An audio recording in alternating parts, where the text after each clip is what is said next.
Maybe I'm just nostalgic, or maybe it's truly magical. Oh, when I see that castle, the feeling is truly magical. Maybe I'm just nostalgic. Maybe it's truly magic. Maybe I'm just nostalgic. Maybe it's truly magic. I'm Andrew. And I'm Brooke. And this is the Disney-Do podcast. What just happened? I don't know.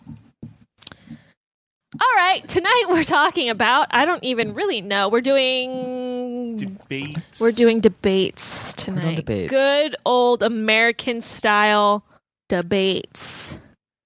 AKA we're fighting, but with our words only. Not with our fists. So we asked you guys a while ago to submit topics that Andrew and I should debate, and we also asked that you let us know who should be on which side arguing which points. So I believe producer Matt has a few of those, and he's going to let us know. In classic Disney-Do fashion, Andrew and I have not prepared for either of these because we like to just wing it. That's kind of who we are as people. Oh.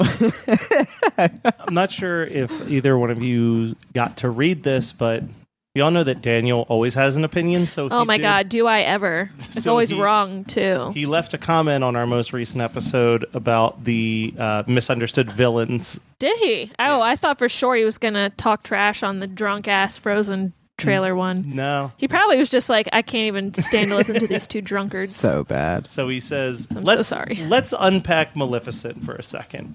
No, we did unpack 'Cause Maleficent. I totally feel like you guys brushed this poor girl off. Was it really her being petty just because she wasn't invited? Because I think that there's a history between Maleficent and the kingdom. And I want to say now that I do not count that farce of a backstory that we saw in theaters as canon. Anyway, the queen refers to Maleficent as Her Excellency, which is indicative of her being in a position of respect and power. So it seems to me that the king and queen committed a diplomatic faux pas by not inviting Maleficent to the celebration. There was probably some sort of tension between the two kingdoms prior, and maybe it was the last straw for Maleficent. I mean, look at her kingdom. It's a ramshacked castle set aside in a desolate realm. There was a war between her and Stefan, and it took its toll on both sides, but Maleficent come out the worst for it. A ceasefire was reached, but damage done. Maleficent wanted to improve relations, but then this shit has the audacity to not invite her over. And I'd also like to add, what would the harm have been in inviting Maleficent to the celebration? She's classy. It's not like she's going to spike the punch bowl, fling off her shirt, and dance around topless, and bore guests with small talk. Maybe she even bestowed Aurora with some amazing gift, like the ability to beguile men, flight, or laser beam vision. I don't know. They missed out. No, she's evil, clearly. Hard disagree there. I appreciate that he gave her a backstory. That's kind of what we asked listeners to do. I like that backstory, though. the thought there. I just don't agree. I think even if there was like a ceasefire, like you don't have to invite like your frenemy over to see your new baby. Like you don't need to do that. That's not diplomatic. If they are if they feel obligated or if they have to do it to prevent themselves from being murdered by this evil witch sorceress, that's a tyranny. No, that's evil. So it looks like she's evil. Also, she may not like get topless, but the bitch turned herself into a dragon. What is she gonna do when she's drunk? We don't want her to drink. We don't want her at the party. She is the liability. Because, I mean, hell, even when she's sober, she's cursing a baby to die in 16 years. What is she going to do when she's drunk and someone gives her, like, the wrong look? Yeah. She's going to, like, turn into, like, a shark and start eating bitches? No. Well, I mean, and we did talk a little bit about how I'm sure there was some tensions and shit that happened. But even with Daniel's backstory that he has imagined thoughtfully for her, it still portrays her as being kind of a wicked villain. To Brooke's point, she is coming to a 2-year-old's like christening or whatever Not the a fuck ever 2-year-old, that it's is. a newborn. A newborn, sorry. Like a 2-day. I don't know why I said 2-year-old. She's clearly very small. She's a baby. Fresh out the womb. But she's coming to the, like, it's a baby. who thinks, let me think of the most like evil, wicked person I know And invite around them. and bring them? No, you're not going to do that. It's a baby. It's a baby. Now, if it was like a funeral for like somebody that Maleficent worked with or knew, you know what I mean? Then yeah, it's fucked up not to invite her. Or a wedding to a relative, but a newborn's thing that she's not related to? To like a frenemy, like someone that like you're not even really close with to begin with. I think Maleficent is for sure evil. She trashed the whole party. I also think the evil queen, I mean, hello, it's in her name, evil queen. Definitely just a fucked up evil bitch to Snow White. Yep. So I think those two are for sure villains. The other ones that we discussed, I don't know. I think there's more going on there. All right. Well, the first debate topic is sent to us from Cassie of Dizflix and Tidbits. Cassie! She said, "Hello, my lovelies. I love your podcast. It's always on the top of my podcasting list. And I have an idea for your debate. Yes. Just curious to see how the two of you would handle this topic, since Brooke has recently been to Walt Disney World and experienced the slow dismissal of Pocahontas in the parks. So the conversation is keeping and adding more intellectual properties into the parks. Brooke, you would be for this. Andrew, you would be against this. Quick, keeping intellectual properties in the park? Or updating rides. So what does that mean? So an intellectual property. So an intellectual property would be literally any character that Disney owns. So like a prime example would be in Norway there was a ride that used to be called Maelstrom that was all about the history of Norway and trolls and all that stuff, and they gutted it out and made it a Frozen ride. So like they're doing a lot of that now, taking rides, gutting it, and turning it into like a more Disney-centric ride. The great movie ride in Hollywood Studios is now becoming Mickey and Minnie's Runaway Railroad. So Brooke is all about, let's get rid of that shit and make it all super character-based. Disney. And you're like, we need to not get too crazy with this, folks. All right. All right. More intellectual the floor properties. is now open. Excuse me, I reclaim my time for me. Cool. Okay, we got this. I said I reclaim my time for me. I believe there should be intellectual properties in every single Disney park. Even more than there is currently. Why? Because it's a Disney park. You need to have Disney things happening. It doesn't make sense to have something that isn't Disney. Why would that be there? Why do I give a shit about the history of movies when I just want to go see Mickey and Minnie Mouse? Like, that's what I'm there for. I don't care about movies unless they're Disney movies. So give me what I want to see. I am paying you how many hundreds of dollars to be here? I want the intellectual properties. Also, it's like people become familiar with the characters and the Disney movies, and that's what they go there to see. That's what they connect with. He's fucking Googling arguments. I don't like this. No, I'm not I'm a just jotting professional down debater. quotes you're saying. Bitch, this ain't my first Law and Order. I don't watch Law and Order, though. Sucks to be you. Okay. You were saying about people, how they connect with characters and how there's that special bond, and that's what makes it special. Continue on. That's what brings people to the parks. Is Disney itself, the characters, the intellectual properties that Disney offers. That's what brings people to the parks. I don't care what you say. That's always what it is. There is never an instance of that not being the case. Put that on the record, please.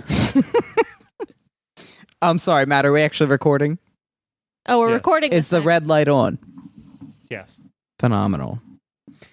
So, I mean, let's start with God, I'm gonna lose this so hard. your little, why would I care about movies? You know, like the history of movies and blah, blah, blah. Mm-hmm.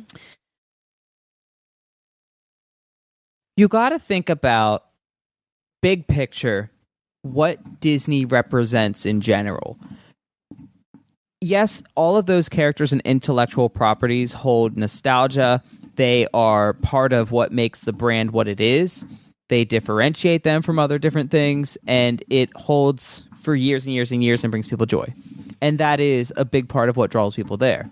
But overall, Disney is about bringing magic to life and giving people an experience of enjoying those things and those magical moments in life. and being able to disconnect from everything and feel like you are in a movie or in a fantasy land or in a fairy tale or so on and so forth, or in the space now that they have Star Wars shit. I haven't been there since then, so I don't know. But so the history of like making movies themselves is magic. To think that we've evolved so much that we have movies and we just accept them for just like the norm today. But think about when Disney was started, there was so much work to be done to get to where we are today. And so that history is so important and part of that magic.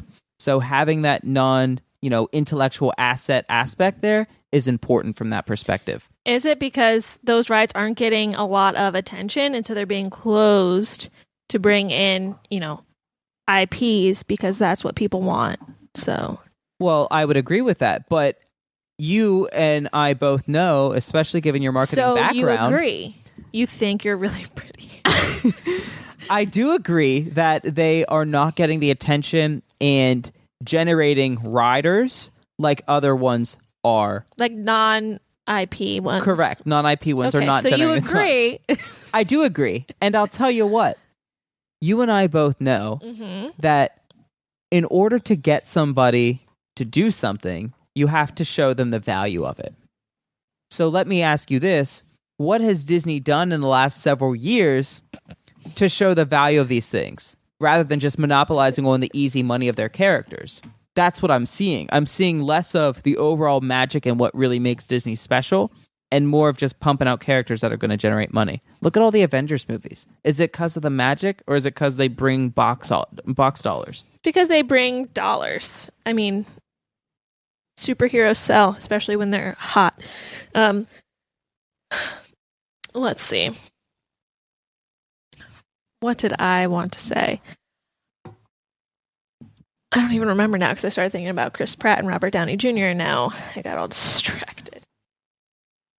I really did. I got totally distracted and now I don't remember at all what I was going to say. That's okay. Because I was going to try to argue that there aren't really any non-IP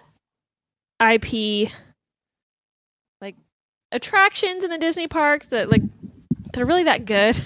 But I'm just totally flipping from my side because I love Expedition Everest so goddamn much. And that's a non-IP attraction. So, whoops. Well, it's funny you mention that specific ride because that non-IP ride is a record-setting ride and was one of the most ridden rides in the parks for a long time. And so did I. And both times I was there. And additionally, think of Animal Kingdom as a whole. Animal Kingdom is not filled with just Disney characters. It is mostly not Disney characters, more just the Animal Kingdom as a whole and all the magic within that. And it is one of the coolest parks.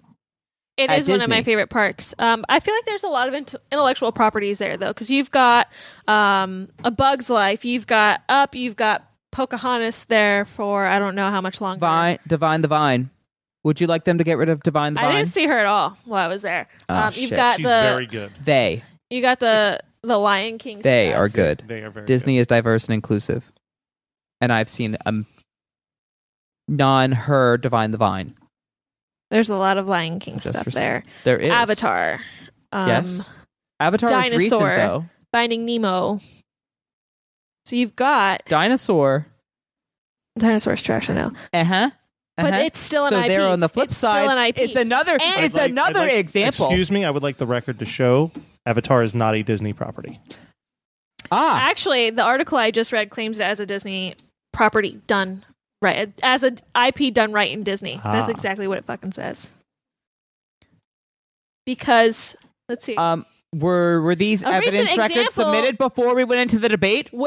Have they been reviewed by counsel? Hey, this is a tweet that happened while we were on break, and I would like to motion to submit this to the record. Motion accepted. No, they weren't accepted. They were rejecting them because they were bogus. Well, no, but I'm accepting it for now. Okay. It says, theme and IP can work together and work together well. A recent example of that would be Pandora, the World of Avatar. This immersive new land in Disney's Animal Kingdom is using an IP correctly. Avatar, the film, and the land have an underlining meaning of conservation and protecting nature that goes hand in hand with Animal Kingdom's overall message since it opened in 1998. That's a very good point. Yes. So, and to my point, it's tying the ride and the experience in with the message and what they're representing. Mm-hmm. So, and Disney was always historically huge on conservation. So, like the rapid rides, where you go through and there's like the burned down forts and stuff to really show you like what happens to that desolation. That's also one of my favorite rides for that reason, because it's fun and it exposes you to that. Soarin'. Awesome. Again, it's a magical experience. It's not super Disney centric. I mean, let's but it's not magical. be dramatic. Soarin's okay. Okay, when I wouldn't went, that say was a new magic. hot thing, though, when I was a kid. It's not new and it ain't hot anymore, sweetheart. So we gotta let it go. Let it go. Let it go. All right, here we go. You know what Epcot brought in? A frozen ride. A frozen ride. Because IP attractions are the best. I haven't seen that yet. Ooh, But it is so how much fucking fun good. did you have going through the different countries and seeing the different countries as well? I mean, it was People okay. go there just... Think of how much revenue Oh, wait, we're the talking about the wine- World Showcase. the World Listen, Showcase and the Wine and we are Cheese not, Festival if we're bring a going year. to talk about And that's booze, non-Disney IPs. IPs. IPs. I feel like the World Showcase doesn't count because The World Showcase is a huge historical talking component about- of I'd Disney. like the record to show that the World Showcase is probably what's about to get infested with the most IPs I know. in the coming future. because they're going to bring in Mulan for China. They already got Frozen for Norway. They'll probably get something for Canada, like Brother Bear or some shit. What else do they got? France. France is going to get Ratatouille. God, Why? I hope it's not Belle. Why are they doing that? Because, well, if you rode the new Frozen ride, you would understand because it's dope as hell. But because IPs bring people there. Like, people want to go see the films that they love and they know the characters and they want to interact with that and have that very magical experience. We keep talking about magic, you know. And for a lot of people, that's not necessarily going and seeing the World Showcase. That's going and seeing your favorite characters from your favorite movies. And, like, you know, their settings in each movie. Like, you want to go see that. That's what they're going there for. See, that's So they're what bringing bums me that out. in. Because when you do the World Showcase, you have a little bit of this exotic, you know, foreign place, but then you're also getting something familiar with the IP. So it's kind of like delivering the best of both worlds for you through non-IP and IP. I understand that, and I will agree in that it is nice that you can go to this cool country and you have that kind of Easter egg of an IP there that you can relate to and go experience. For me, what I always loved about the World Fair is that as I walked around, it was like I was going country to country. And for me, I felt like in parts of it, I wasn't in Disney World anymore. I was in Morocco for a moment. I was in Norway for a moment. And so my concern with their big push for these IPs in there is it's going to pull away from me feeling like I'm in a foreign country and more just like I'm at this ride and this is just kind of the core around Well, it. I think they're going to do it, at least I hope so. I think they're going to do it well. So when you go to Norway, you don't feel like you're in just another like hokey Disney attraction. Like, it's not just Frozen. Frozen's kind of set back a little bit, and then you've got the rest of Norway. And even the meet and greet with Elsa and Anna is kind of like a little bit off the beaten path.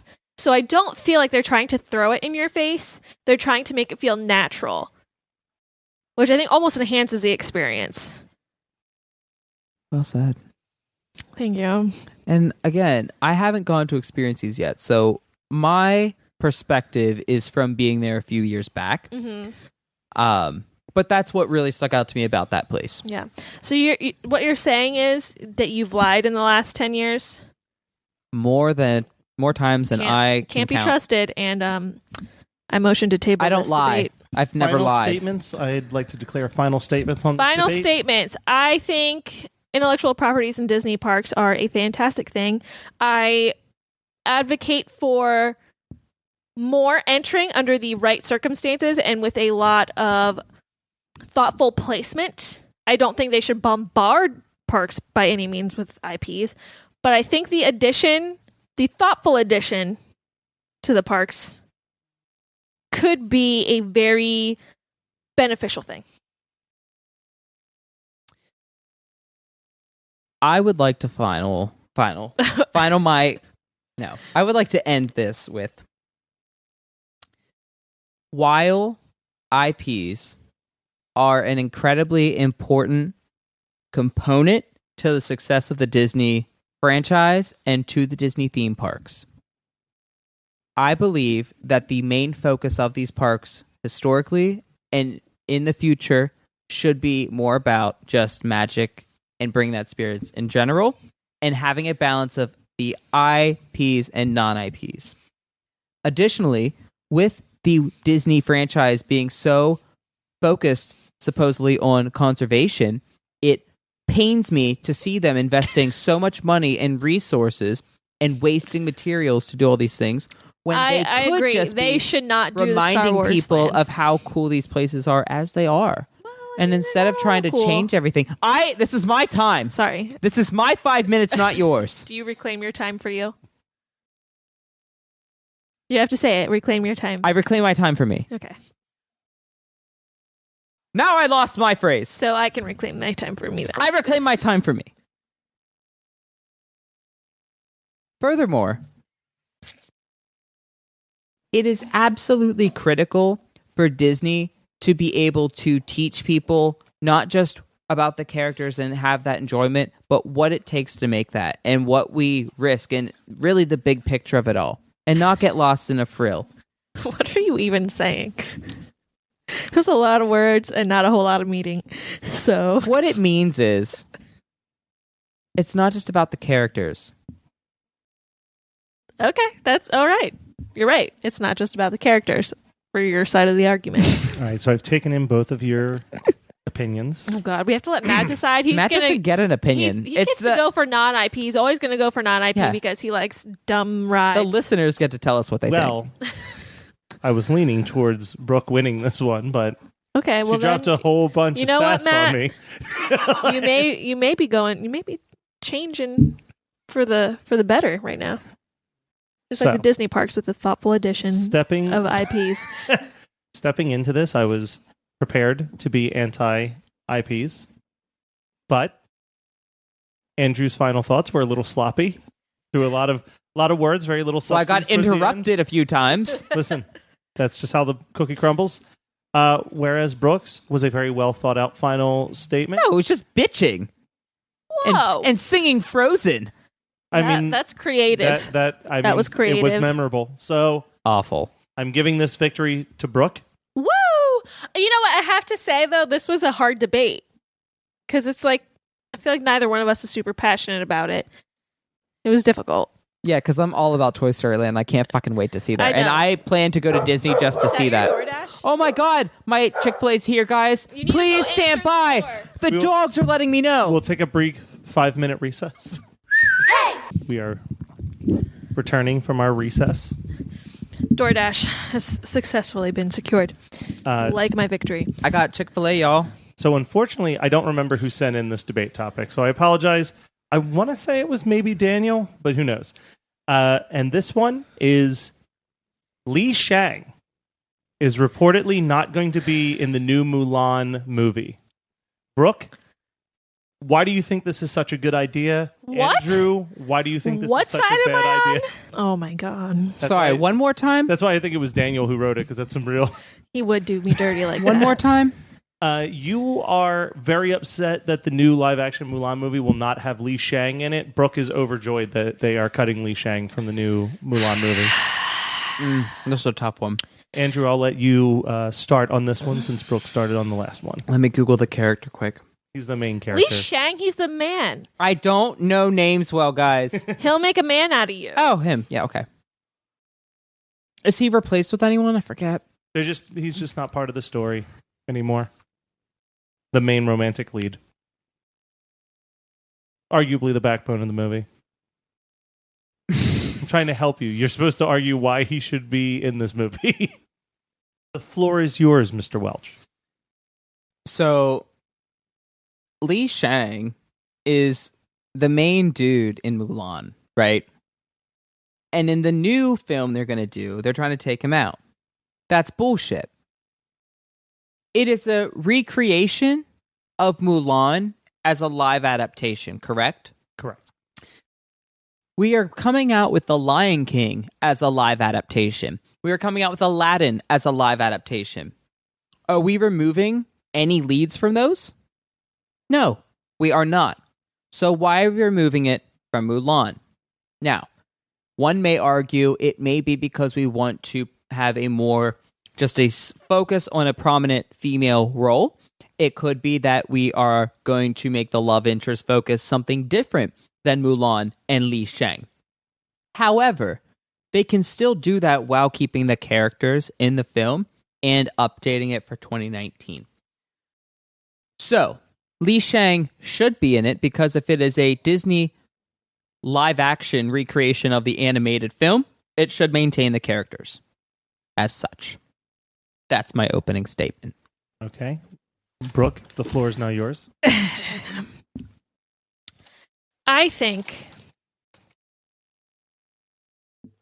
that people don't deserve good things.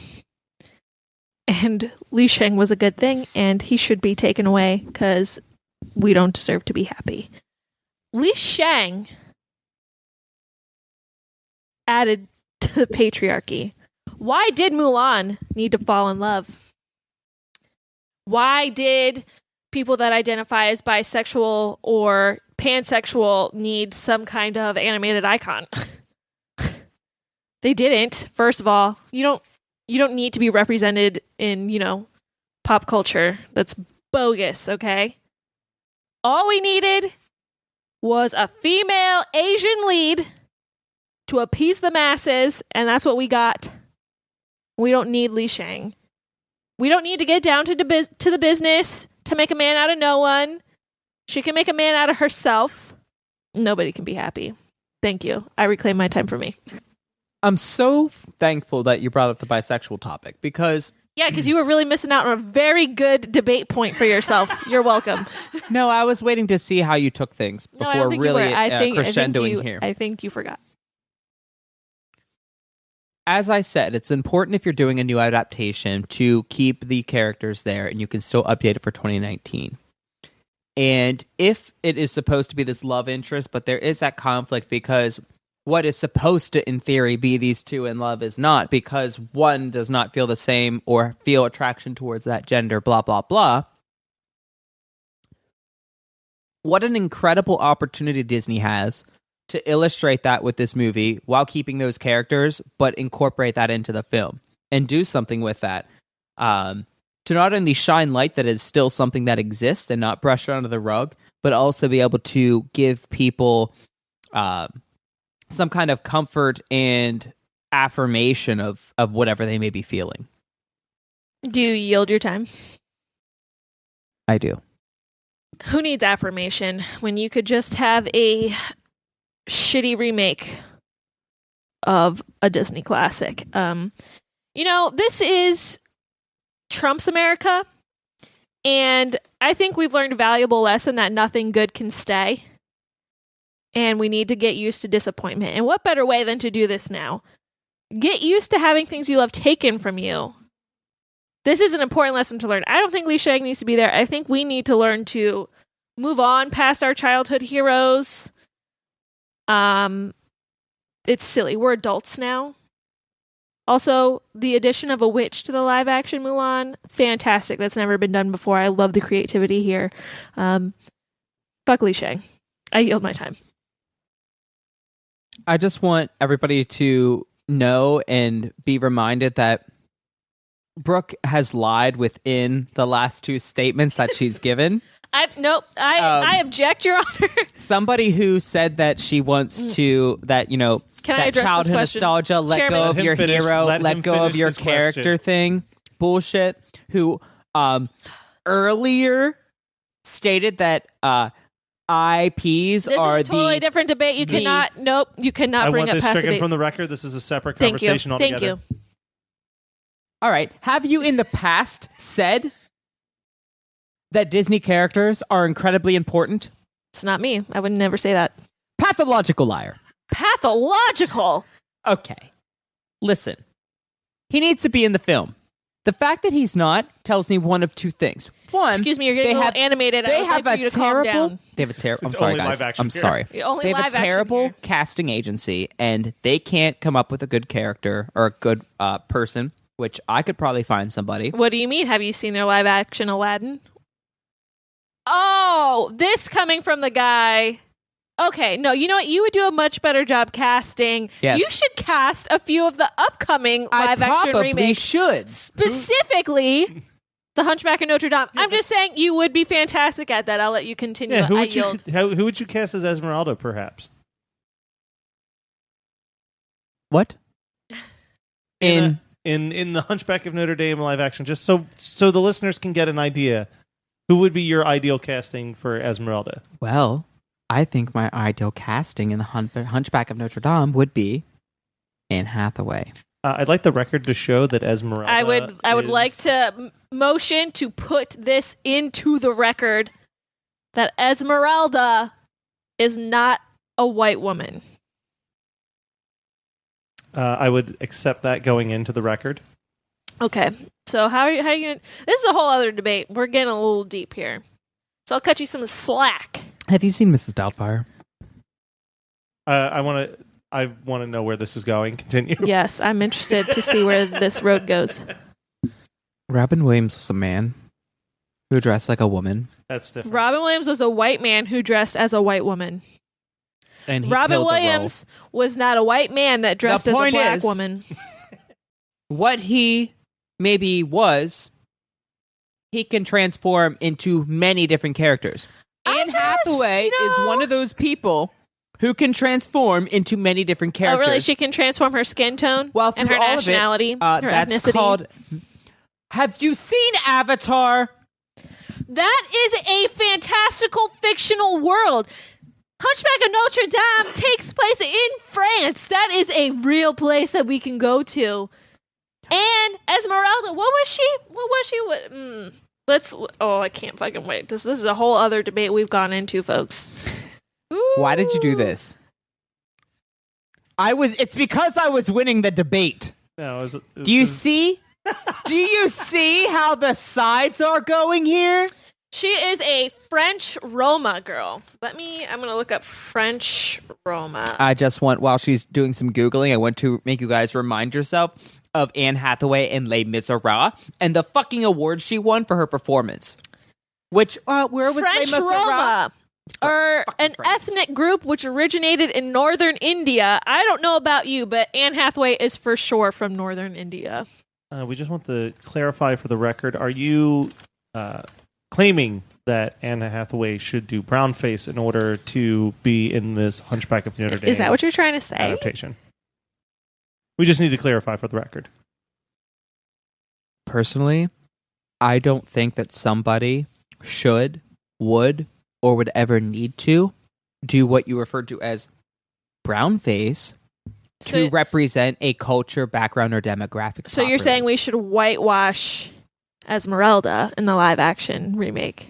This is why we can't have nice things, ladies and gentlemen. This is why there shouldn't be a Li Shang. They're probably going to cast a white man. I think this is a great representation of the scrutiny we put on ourselves in America and nitpick these little things rather than looking at what's most important.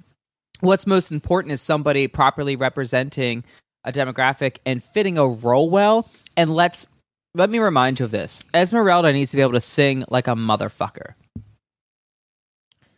So Anne there's Hathaway's no northern voice Indian is women that can sing. Perfect. I don't know. But when I'm asked who I would think in a casting, and I think of Anne Hathaway, I don't think I should be scrutinized and be accused of her doing a, quote, brown face, unquote, just to get the role.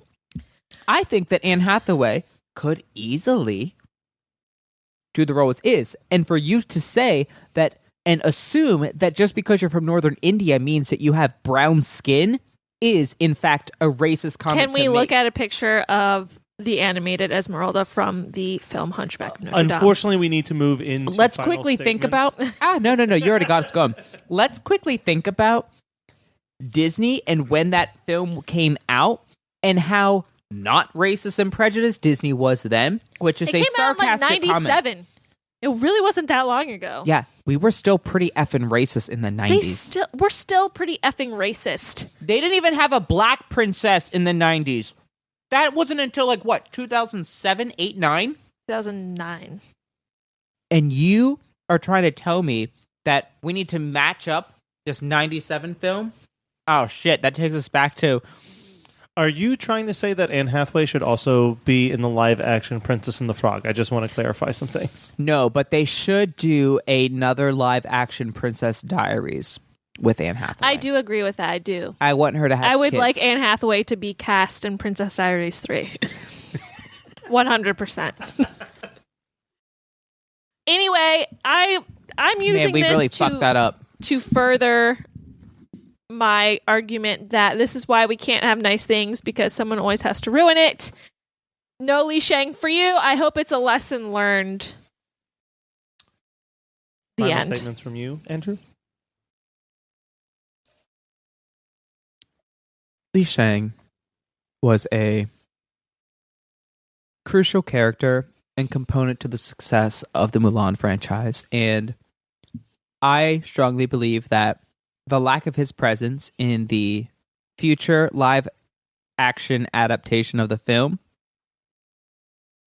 will reduce the quality and positive impact the film had on its original audience, and will further diminish the value that Mulan has overall in Disney. I, for the record, want to say... I believe you said the end at the end of No. You are done. no, You I- gave a final statement. know You what I'm can't try to about do to it say. just because I You did know a what better I'm one. about to say? I will let you say what you need to say. I but was it going will to be say- off the record. That I would like to forfeit my position because I think it's fucking bogus that Li Shang is not in the movie. But since you were such an asshole about it, I'm not going to forfeit. All right, so I've listened to both of your arguments, including the part that was off the record.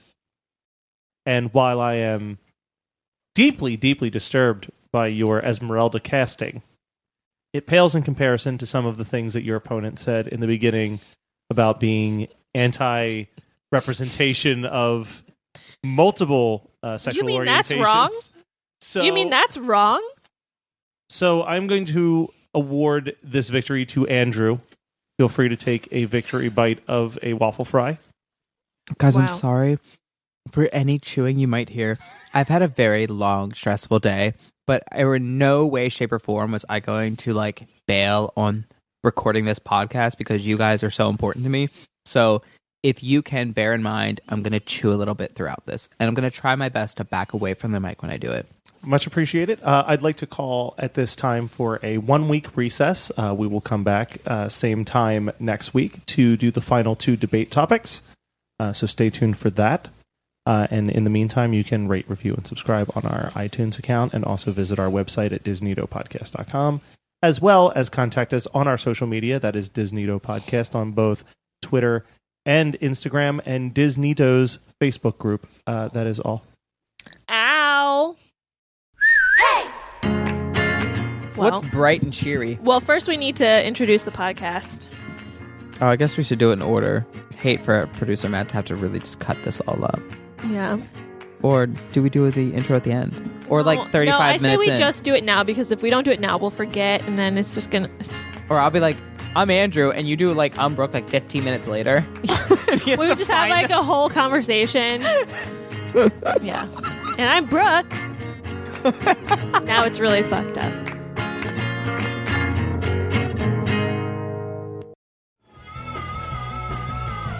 You're listening to the Geekscape Network.